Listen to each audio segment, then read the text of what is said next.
তৃতীয় শ্রেণীর শিক্ষার্থীরা তোমাদের স্বাগত জানাচ্ছি।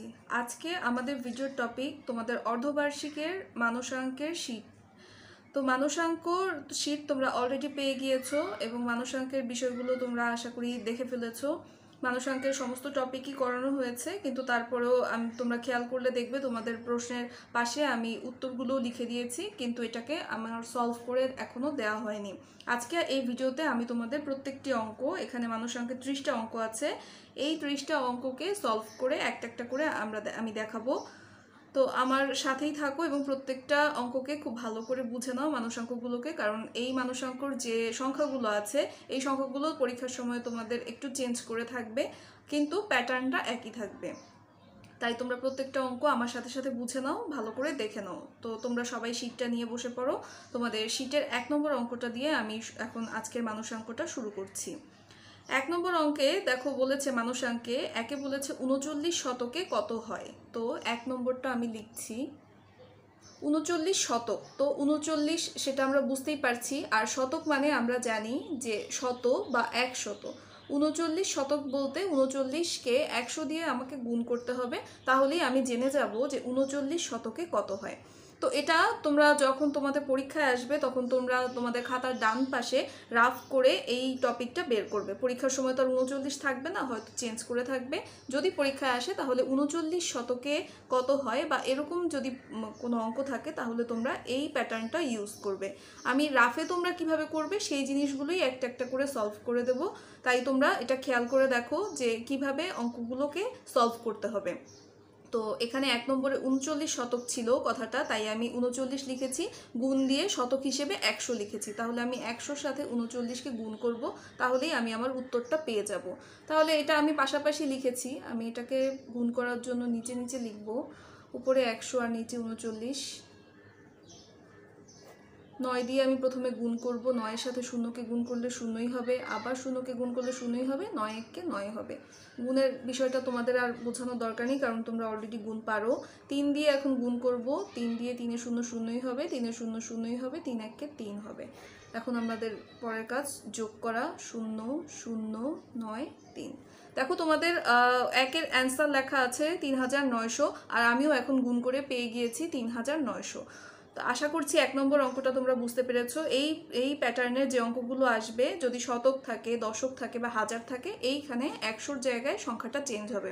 যদি দশক থাকে তাহলে 10 দিয়ে গুণ করব, শতক আছে তাই আমি 100 দিয়ে গুণ করেছি, যদি হাজার থাকে আমি 1000 দিয়ে গুণ করব। এবার আমি 2 নম্বর অঙ্কে চলে যাচ্ছি। 2 নম্বর অঙ্ক খেয়াল করো, 2 নম্বর অঙ্কে লিখেছে 9100-তে কয়টি শতক আছে। তাহলে 1 নম্বরের সাথে 2 নম্বরের বিষয়টা তোমরা পার্থক্যটা একটু খেয়াল করে দেখো। 1 নম্বরে বলা হয়েছে 39 শতকে কত হয়, তার মানে আমাকে 39-এর সাথে 100কে গুণ করে এটা বেশিরভাগ যে অংশটা সেটাকে আমাকে বের করতে হয়েছে। আর এখন 2 নম্বরে আমাকে বলেছে 9100-এ কয়টি শতক আছে। তাহলে কতগুলো শতক আছে সেটাকে আমি 9100-র ভেতর থেকে বের করার জন্য আমাকে এটাকে ভাগ করতে হবে। ভাগ প্রক্রিয়ার মাধ্যমে আমাকে বের করতে হবে যে 9100-র মধ্যে কয়টি শতক আছে। তাহলে এখানে আমি 9100 দেখতে পাচ্ছি, এখন আমি 9100-কে ভাগ করব কি দিয়ে? এটাকে ভাগ করব আমি শতক দিয়ে, কারণ আমাকে এখানে বলে দিয়েছে যে 9100-তে কয়টি শতক আছে, তার মানে শত দিয়ে বা 100 দিয়ে আমি 9100-কে ভাগ করব। তাহলে বিষয়টা হবে ঠিক এরকম, 9100 ভাগ 100। তো এটাকে আমি রাফ করব, 100 ভাগ 9100। 100 দিয়ে আমি 9100-কে ভাগ করার চেষ্টা করব। প্রথমে আমার যেহেতু এখানে শতক মানে 3টা সংখ্যা আছে, তাই আমি 910 পর্যন্ত 3টা সংখ্যার মধ্যেই আমি সীমাবদ্ধ থাকব। প্রথমে আমি 100 দিয়ে 910-কে ভাগ করার চেষ্টা করে দেখি যেটা ভাগ করা যায় কিনা। ভাগের বিষয়টাও তোমরা জানো, তোমরা পারো এখন ভাগ করতে, তাই আমি ডিটেলসে বললাম না। 100 দিয়ে আমি 910-কে যখন ভাগ করব তখন এটা 9 বার যাবে, 9 100 900। তো এখন আমি বিয়োগ করে দেব, 0 0 আর হচ্ছে 1 থাকছে বিয়োগ করলে, কারণ নিচে 0 উপরে 1 আছে তাই একই থাকলো। তাহলে 910-এর থেকে 900-কে বিয়োগ করে আমি 10 পেলাম। আমার আরেকটা 0 বাকি আছে, সেটাকে নামিয়ে নিলাম। 100 দিয়ে 100-কে ভাগ করলে আমি 1 পাবো, আর এটা মিলে যাবে। তাহলে দেখো ডান পাশে তোমার উত্তর লেখা আছে যে 91টি, আর আমিও ভাগ করে পেয়ে গেলাম 91টি। তার মানে আমি যদি এই প্যাটার্নের আমার অঙ্ক আসে যে 9100-এ কয়টি শতক আছে বা কয়টি দশক আছে, এরকম যদি কোনো সংখ্যা থাকে বা অংশ থাকে, তাহলে তোমাকে সেই শতক বা দশক বা হাজার যেই কথাটা থাকবে সেই সংখ্যাটা দিয়ে এই তোমার যে সংখ্যাটা দেয়া থাকবে সেই সংখ্যাটাকে ভাগ করতে হবে। তো এখানে আমার 2 নম্বরে দেয়া ছিল যে 9100-এ কয়টি শতক আছে, তাই আমি শতক দিয়ে বা 100 দিয়ে ভাগ করেছি। তো আশা করছি এই প্যাটার্নটা তোমরা বুঝতে পেরেছো। এখন আমি চলে যাচ্ছি 3 নম্বরে। 3 নম্বরে দেখো বলেছে একটি সংখ্যা 3000 থেকে 1 কম, সংখ্যাটি কত? তো এই বিষয়টা খুবই সহজ একটা বিষয়। বলেছে যে 3000-এর থেকে 1 কম এরকম একটা সংখ্যা আমাকে বের করতে হবে। তো এটা আমরা দেখি বুঝতে পারছি যে 1কে যদি আমার কমাতে হয় তাহলে আমাকে 3000 থেকে 1কে বাদ দিয়ে দিতে হবে, আর বাদ দিয়ে দেওয়া মানেই হচ্ছে আমাকে বিয়োগ করতে হবে। তো 1 কীভাবে আমি 3000 লিখবো আর 1কে আমি বিয়োগ করে দেবো, মানে বাদ দিয়ে দেবো, জাস্ট বিয়োগ করলেই আমি পেয়ে যাবো আমার অ্যান্সারটা। 10-এর থেকে 1কে বিয়োগ করলে আমি পাচ্ছি 9 হাতে 1, আবার 10-এর থেকে আমি 1কে বিয়োগ করলে পাচ্ছি 9 হাতে 1, আবার 10-এর থেকে আমি 1কে বাদ দিয়ে দিলাম, পেয়ে গেলাম আমি 9 হাতে 1 আছে, 3-এর থেকে 1 বাদ চলে গেল, থাকলো 2। তো এখানে আমি পেয়ে গেলাম যে 3000 থেকে যদি আমার 1 বিয়োগ করতে হয় বা 1কে কমিয়ে দিতে হয় তাহলে আমি পেয়ে যাব 2999। ডান পাশের সাথে মিলিয়ে দেখো যে 2999 তোমার এই সংখ্যার এই উত্তরটা লেখা আছে তোমার শিটে। তো আশা করছি এই কম বিষয়টা বুঝতে পেরেছো। এখানে 1 কম দিয়েছে তাই আমি 1 বিয়োগ করেছি, আমার যত কম দিতে বলবে আমি ততই কম দেব। এখানে 10ও আমার বলতে পারতো যে 3000 থেকে একটি সংখ্যার 10 কম, তাহলে আমি এখানে 10 বিয়োগ করতাম। তার মানে আমার কম কথাটা যখনই থাকবে একটা সংখ্যার থেকে আরেকটা সংখ্যার থেকে কম বের করতে হলে আমাকে সেটা বিয়োগ করে বের করতে হবে। তো আশা করি 3 নম্বরটা তোমরা বুঝেছো। এখন আমি 4 নম্বরে চলে যাচ্ছি। 4 নম্বরে বলেছে যেটা আমি একটু আগে বললাম, একটি সংখ্যা 10,000 থেকে 10 কম, সংখ্যাটি কত? তাহলে এখানে আমাকে 10,000 থেকে 10 কম বলেছে, তাহলে আমি অবশ্যই 10,000 থেকে 10কে বিয়োগ করে দেব। 10,010 কম মানেই আমাকে সেই সংখ্যাটা থেকে বিয়োগ করে দিলেই আমি আমার অ্যান্সারটা পেয়ে যাব। তাহলে 0 0 0, 10-এর থেকে 1 চলে গেলে থাকছে 9, হাতে আছে 1, আর 10-এর থেকে 1 চলে গেলে আবার থাকছে 9, হাতে আছে 1, 10-এর থেকে 1 চলে গেলে থাকছে 9, হাতে আছে 1, আর 1 আর 1 মিলে গেল, তাহলে সামনে আমার শূন্য দেওয়ার দরকার নেই। তাহলে আমি পেয়ে গেলাম 9990। এটাই আমার উত্তর। দেখো তোমার শীটের ডান পাশে উত্তরটা মিলে গিয়েছে। তো আশা করছি 3 4 তোমরা বুঝতে পেরেছো যে কিভাবে কম কথাটা থাকলে আমাকে এই প্রক্রিয়ায় আমাকে অ্যান্সারটা বের করতে হবে। তো একই সাথে আমি বলে দিই, এখানে কমের জন্য আমি যখন বিয়োগ করেছি, যদি আমার অঙ্কটা এরকম থাকে যে একটি সংখ্যা 10,000 থেকে 10 বেশি, সংখ্যাটি কত, তাহলে অবশ্যই সেটা আমার যোগ হয়ে যাবে। তো এই বিষয়টা তোমরা ভালো করে খেয়াল রাখবে যে যখন কম বলছে তখন সংখ্যা থেকে আমি বিয়োগ করছি, আর যখন আমাকে বেশি বলবে তখন আমি সেই আমার যে সংখ্যাটা দেয়া থাকবে সেই সংখ্যার সাথে অপর সংখ্যাকে যোগ করতে হবে। এবার চলো 5 নম্বর দেখো। 5 নম্বরটাও একই প্রক্রিয়া, জাস্ট একটু কথার ভিন্নতা আছে। 5 নম্বরে বলেছে 1000 থেকে 800 এর পার্থক্য কত? তো 1000 থেকে 800 এর পার্থক্য মানেই হচ্ছে বিয়োগ করা, বা একটার থেকে আরেকটা কতটুকু কম বা বেশি কম, এটা আমাকে বের করতে হবে। তো এখানে 1000 থেকে 800 এর পার্থক্য বের করতে বলেছে, পার্থক্য মানেই হচ্ছে বিয়োগ, তাই আমি 1000 থেকে 800কে বিয়োগ করে দেবো। তো বিয়োগ করে দিলে আমি পাচ্ছি 0 0, 10-এর থেকে 8 চলে গেলে থাকছে 2, হাতে আছে 1, 1 আর 1 মিলে গেল, সামনে আমি 0 লিখবো না, তাহলে আমি পেয়ে গেলাম 200। 200ই হচ্ছে আমার অ্যান্সার। যখন আমাকে পার্থক্য বের করতে বলবে তখন আমি অবশ্যই বিয়োগ করে দেব। তো আমি কিন্তু বারবার বলছি যে এই যে অঙ্কগুলো, মানুষাঙ্কগুলো এখানে আছে, এখানে প্যাটার্ন সব একই থাকবে, কিন্তু তোমার পরীক্ষার সময় কিন্তু প্রত্যেকটারই সংখ্যার পরিবর্তন হবে। তাই তোমরা এই যে নিয়মগুলো এগুলো একটু ভালো করে দেখে নেবে এবং অবশ্যই বাসায় সংখ্যা পরিবর্তন করে করে এগুলোকে প্র্যাকটিস করবে। তো 5 শেষ হয়ে গেল। এখন আমি 6 নম্বরে যাচ্ছি। তোমার শিটে দেখো 6 বলেছে যে 10টি শত মিলে কি গঠিত হয়। তো এই 6 নম্বর অঙ্কটা আর 1 নম্বর অঙ্কটা প্রায় কাছাকাছি। লেখার তুমি প্রশ্নটা পড়লেই বুঝতে পারবে যে দুইটাই কিন্তু একই রকম, জাস্ট দুইটাকে একটু ডিফারেন্টভাবে লেখা হয়েছে। তো 10টি শত মিলে কি গঠিত হয়, এটা আমি কিভাবে বের করব? 6 নম্বর দেখো, 10টি শত মানে 10 গুণ 100। 10টি শত মিলে কত তৈরি হয়? আমি এখন যদি 100-র সাথে 10কে গুণ করি আমি পেয়ে যাব যে কত হয়। তাহলে আমি 0 0 0 লিখলাম, 0 দিয়ে প্রথমে 3টাকে গুণ করলাম, 0 হলো। তারপরে 1 দিয়ে গুণ করব, 1 0 0, 1 0 0, 1 1 1, দেখি কত হয়। 0 0 0 1 যোগ করে দিলাম, আমি পেলাম 1000। দেখো তোমার ডান পাশে উত্তর লেখা আছে যে 1000। যখন 10টি শত মানে 10-এর সাথে 100-কে আমি গুণ করে ফেললাম, তখন আমি যে অ্যান্সারটা পেলাম সেটাই হচ্ছে আমার নির্ণেয় উত্তর। তাহলে 10টি শত মিলে তৈরি হচ্ছে 1000। 1 আর 6-এর প্যাটার্ন একই। এবার 7 নম্বর দেখো, 7 নম্বর স্থানীয় মান। তোমরা দ্বিতীয় শ্রেণীতে স্থানীয় মান সম্পর্কে আইডিয়া পেয়েছো, তৃতীয় শ্রেণীতেও তোমরা স্থানীয় মান করেছো। 7 নম্বর অঙ্কটা সেই স্থানীয় মান নিয়ে বলেছে যে 4005 সংখ্যাটির শতক স্থানের অঙ্কের স্থানীয় মান কত। আমি অঙ্কটা লিখছি 4005। তো আমরা জানি স্থানীয় মান কিভাবে নির্ণয় করতে হয়। এখানে 5 হচ্ছে একক, 0 হচ্ছে দশক, এর পরের যে শূন্যটা এটা হচ্ছে শতক, তারপরে এই 4 যে অংশটা আছে সেটা হচ্ছে হাজার। তো এখন বলেছে যে 4005 সংখ্যাটির শতক স্থানের অঙ্কের স্থানীয় মান কত। তাহলে আমি দেখলাম যে শতক স্থানে আমার 0 আছে, শতক স্থানে স্থানীয় মানের উত্তর হবে তাহলে আমার 0। তাহলে তোমার ডান পাশে দেখতে পাচ্ছ যে উত্তর লেখা আছে 0। এবার 8 নম্বর অঙ্কটা খেয়াল করো। 8 নম্বর অঙ্কে বলেছে 2 অঙ্কের 2টি সংখ্যার মধ্যে বড় সংখ্যাটি নির্ণয় করবে কিভাবে। তাহলে আমি মনে করো আমি দুটো সংখ্যা এখানে লিখছি, একটা লিখি আমি 47, একটা লিখি আমি 57। তো আমি 2 অঙ্কের সংখ্যা লিখলাম, এর মধ্যে বড় সংখ্যাটি আমি কিভাবে নির্ণয় করব। উত্তরে দেখো লেখা আছে যে সংখ্যার দশক স্থানের অঙ্ক বড় সেই সংখ্যাটি বড়। তো খেয়াল করে দেখো যে এই যে 2টা সংখ্যা, এটা একক স্থানের অঙ্ক, এটা দশক স্থানের অঙ্ক। এই 57-র ক্ষেত্রে 7 একক স্থানের অঙ্ক, 5 দশক স্থানের অঙ্ক। যেই দশক স্থানের অঙ্কটা যেটার বড় হবে, দুই অঙ্কের 2টি সংখ্যার মধ্যে সেই সংখ্যাটা সবচেয়ে বড় হবে। তাহলে 4 আর 5-এর মধ্যে আমার 5 বড়, সেক্ষেত্রে আমার 57 47-এর থেকে বড় হবে। তাহলে 2 অঙ্কের এই যে 2টি সংখ্যা, এই 2টা সংখ্যার মধ্যে বড় সংখ্যাটা আমি নির্ণয় করব যখন আমার দশক স্থানীয় অঙ্কটা আগের সংখ্যার থেকে বড় হবে। যেটার বড় হবে সেটাই আমার বড় সংখ্যা হবে। তো এখানে 8 নম্বরে তোমরা জাস্ট এটাকে মুখস্থ করে ফেলবে যে 2 অঙ্কের 2টি সংখ্যার মধ্যে বড় সংখ্যা কিভাবে নির্ণয় করতে হবে। যে সংখ্যার দশক স্থানের অঙ্ক বড় সেই সংখ্যাটি বড় সংখ্যা।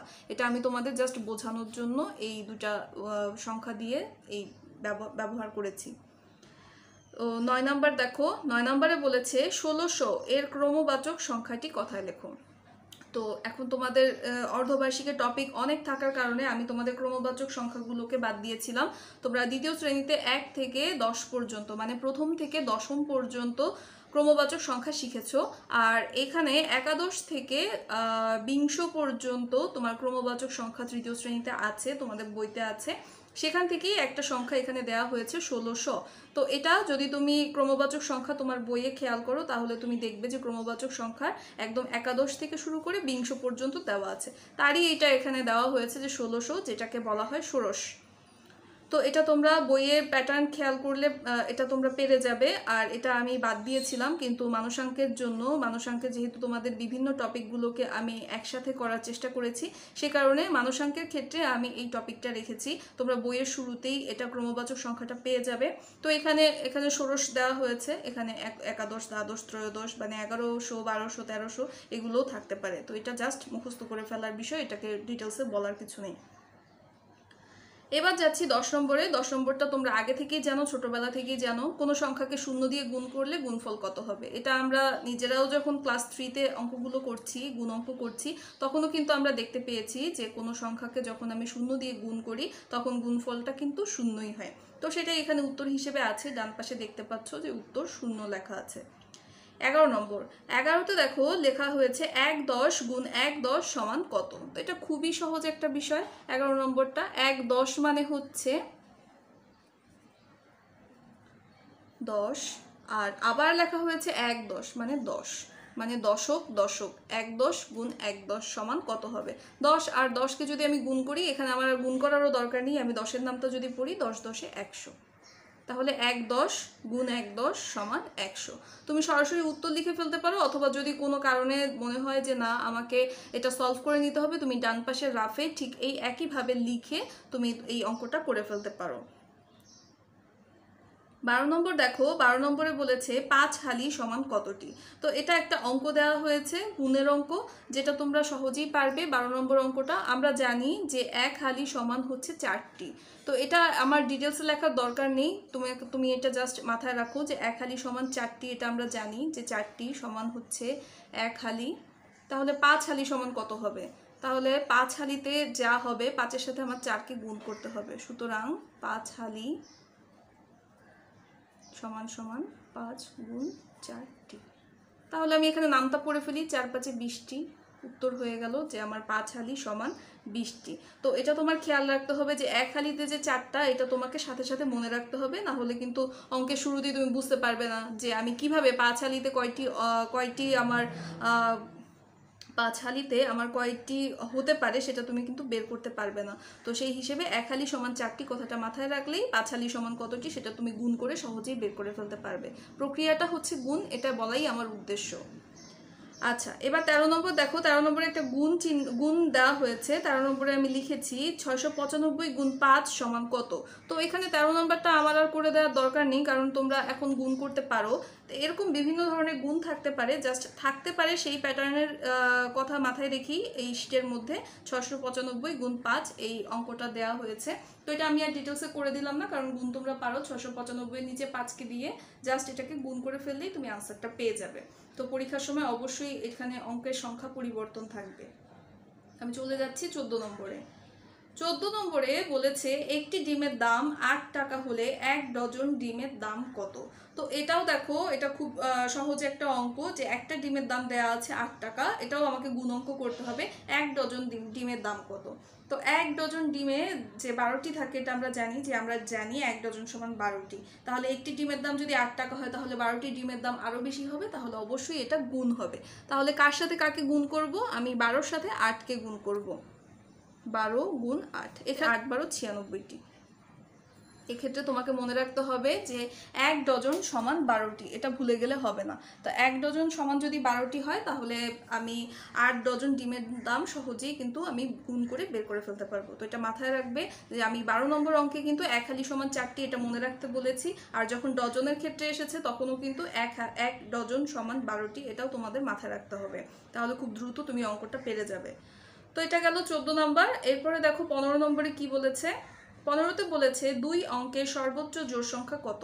এটা তোমরা ছোটবেলা থেকে পড়ে আসছো, এটাকে বোঝানোর কিছু নেই। 2 অঙ্কের সর্বোচ্চ জোড় সংখ্যা হচ্ছে 98, যেটা তোমার শীটের মধ্যে দেখতে পাচ্ছ, আমি উত্তর লিখে দিয়েছি। যদি 2 অঙ্কের সর্বোচ্চ বেজোড় সংখ্যা আসে, তাহলে কিন্তু তোমাকে এখানে 99 লিখতে হবে। এবার দেখো 16 নম্বর অঙ্কটাও কিন্তু আমি তোমাদেরকে ভাগ অঙ্কের যে ভিডিওটা সেটার মধ্যে দেখিয়েছিলাম। কখন ভাজ্য ভাজক দ্বারা নিঃশেষে বিভাজ্য হয়। যখন কোনো ভাগশেষ থাকবে না, তখন ভাজ্য ভাজক দ্বারা নিঃশেষে বিভাজ্য হয়। তার মানে হচ্ছে, যখন আমি একটা অঙ্ক করব, আমি যখন ভাগ করতে যাব, তখন আমার শুধু ভাগফলই থাকবে, কোনো ভাগশেষ থাকবে না, তখন সেই অঙ্কটাই হচ্ছে ভাজ্য ভাজক দ্বারা নিঃশেষ হওয়া বা নিঃশেষে বিভাজ্য হওয়া। এটা সরাসরি তোমরা মুখস্থ করে ফেলবে যে যখন ভাজ্য ভাজক দ্বারা নিঃশেষে বিভাজ্য হয়, তখন যখন ভাগশেষ শূন্য হয়, মানে কোনো ভাগশেষ থাকে না। তো এটা ডিটেলসে আর নতুন কিছু বলার এখানে নেই। এবার যাচ্ছি আমরা 17 নম্বর অঙ্কতে। 17 নম্বর অঙ্ক খেয়াল করো। এই অঙ্কটা আমি করে দেবো না, কারণ তোমরা ভাগ এখন পারো।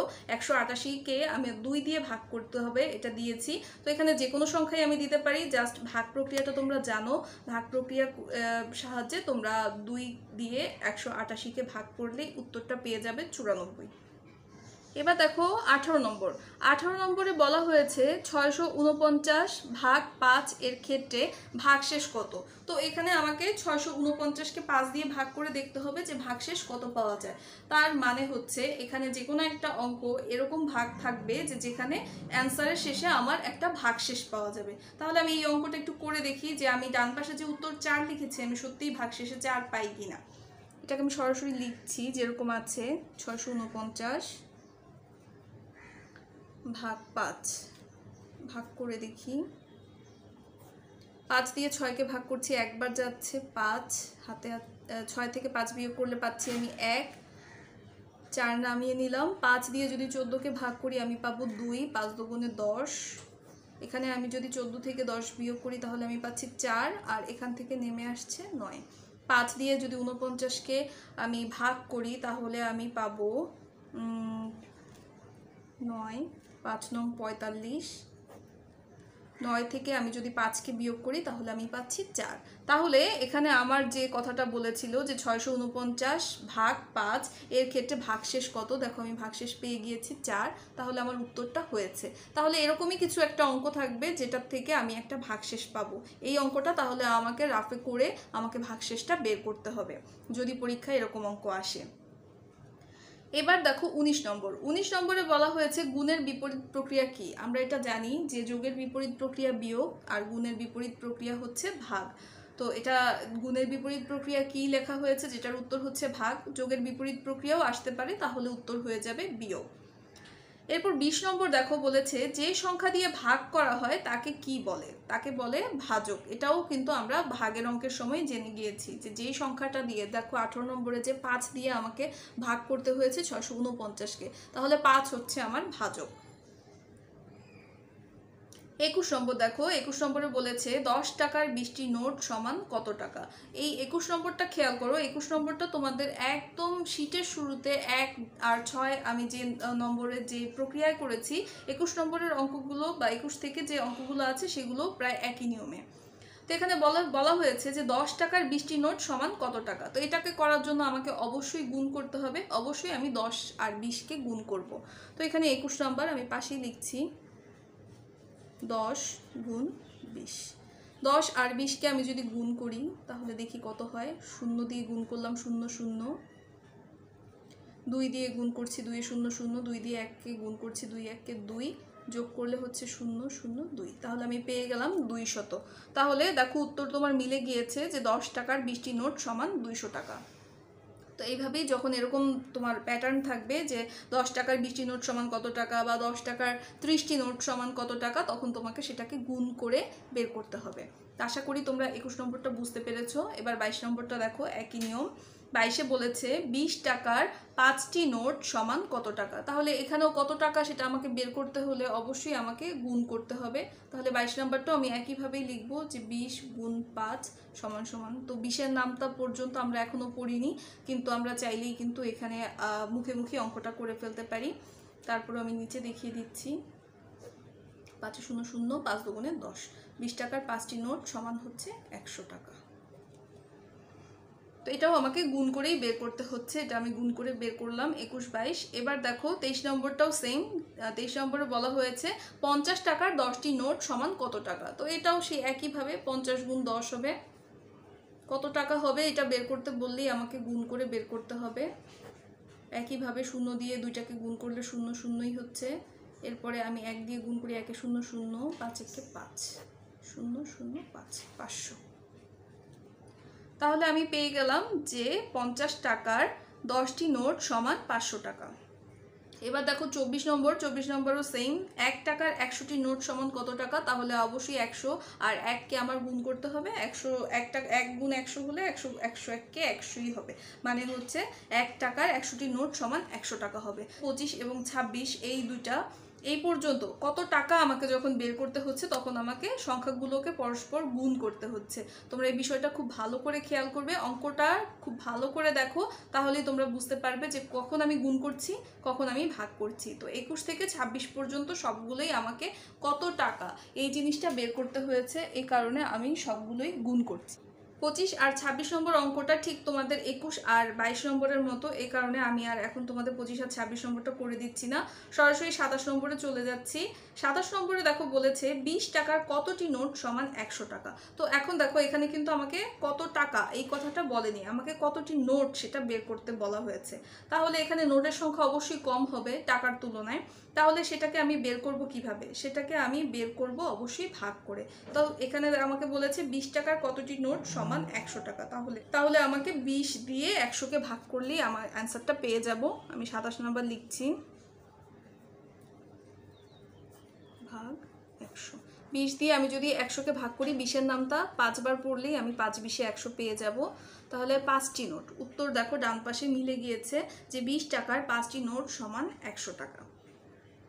তো যখনই কতটি নোট কথাটা আসবে তখনই আমাকে ভাগ প্রক্রিয়ার সাহায্যে অ্যান্সারটা বের করতে হবে। 28 নম্বরেও দেখো সেম, 100 টাকার কতটি নোট সমান 500 টাকা। তাহলে এই 28 নম্বর করার জন্য আমাকে ভাগ করতে হবে 100 ভাগ 500। তো 100-র নামটা তো আর ডিটেলসে পড়ার কিছু নেই। 100-কে যদি আমি 5 দিয়ে গুণ করি তাহলে আমি পেয়ে যাব 500। তাহলে এখানেও উত্তর হচ্ছে 5টি 100 টাকার 5টি নোট সমান 500 টাকা। 29 নাম্বার দেখো বলেছে 2 টাকার কতটি নোট সমান 100 টাকা। তাহলে কতটি নোট কথাটা যখনই থাকবে আমি ভাগ করব, 2 দিয়ে ভাগ করছি 100-কে, তাহলে আমি নোটটা পেয়ে যাব। 2 দিয়ে প্রথমে আমি 10-কে গুণ করি, 5 বার যাবে, 5 দুগুণে 10, শূন্য বাকি থাকে, 0 2 দিয়ে 0-কে গুণ করলে এখানে শূন্যই হবে, ভাগ করলে শূন্যই হবে, তো এই জন্য আমি এখানে 0 লিখে দিলাম। উত্তর হচ্ছে 50। উত্তরে দেখো এই তোমাদের এই উত্তরটাও মিলে গিয়েছে যে 2 টাকার 50টি নোট সমান 100 টাকা। 50টি 2 টাকার নোট যদি একসাথে করা হয় তাহলে আমি 100 টাকা পেয়ে যাব। তো 29 নাম্বারটা হয়ে গেল। এখন 30 নাম্বার একই নিয়মে এখানে বলা হয়েছে 1000 টাকার কতটি নোট সমান 10,000 টাকা। তার মানে আমাকে 1000 দিয়ে ভাগ করতে হবে 10,000-কে। এই শূন্যগুলোর ক্ষেত্রে তোমরা অবশ্যই খেয়াল রাখবে শূন্য যেন কম বেশি না হয়ে যায়, তাহলে কিন্তু তোমার উত্তর ভুল হয়ে যাবে। ভালো করে গুনে তারপরেই করবে। তো 1000 দিয়ে আমি 1000-কে ভাগ করি, একবার যাবে, বাকি থাকে 0। 1000 দিয়ে 0-কে যদি আমি ভাগ করি তাহলে অবশ্যই একটা শূন্যই আসবে। তাহলে দেখো 1000 টাকার 10টি নোট মিলে 10,000 টাকা হয়। তাহলে কতটি নোট এই জাতীয় প্রশ্ন যদি আসে তাহলে আমি ভাগ করব, আর কত টাকা এইভাবে যদি আমার কোনো প্রশ্ন আসে তাহলে আমি সেটাকে গুণ করব। তো আশা করছি 1 থেকে 30 পর্যন্ত অঙ্কের প্যাটার্নগুলো তোমরা বুঝেছো। মানুষাঙ্কগুলো আশা করছি খুব সহজেই তোমরা পরীক্ষার সময় সলভ করতে পারবে। আর দেখো তোমার শিটেও লেখা আছে যে পরীক্ষায় সংখ্যা পরিবর্তন করে থাকবে। আমি RW ক্লাস যখন নেব তখনও সংখ্যা পরিবর্তন করে থাকবে, কিন্তু প্রশ্নের প্যাটার্ন একদম একই রকম থাকবে যেরকম তোমার শিটে আছে। তো আমি আশা করছি যে তোমরা অঙ্কগুলো বুঝতে পেরেছো এবং আগামীকালকে তোমরা ভালো পারফর্ম করবে। ভিডিওটা পুরোপুরি দেখো এবং পুরোপুরি দেখে প্রত্যেকটা অঙ্ক নিজের মতো বুঝে নাও। এরপরেও যদি তোমাদের কোনো প্রবলেম থাকে তাহলে আমাকে তোমরা মেসেঞ্জারে নক করতে পারো, অথবা ভিডিওর নিচে কমেন্ট করেও আমাকে তোমরা নক করতে পারো। আর অবশ্যই সামনের তোমার পরবর্তী ভিডিওগুলো এবং পরবর্তী টপিকগুলো পাওয়ার জন্য চ্যানেলটাকে সাবস্ক্রাইব করে রাখো, আর পাশের বেল বাটনটা প্রেস করে রাখো যাতে তুমি আমার ভিডিওগুলো খুব দ্রুত আপলোড করার সাথে সাথেই পেয়ে যাও। তাহলে আজকের ভিডিও শেষ করছি। সবাই ভালো থেকো, সাবধানে থেকো, দেখা হচ্ছে পরের ভিডিওতে। Good bye.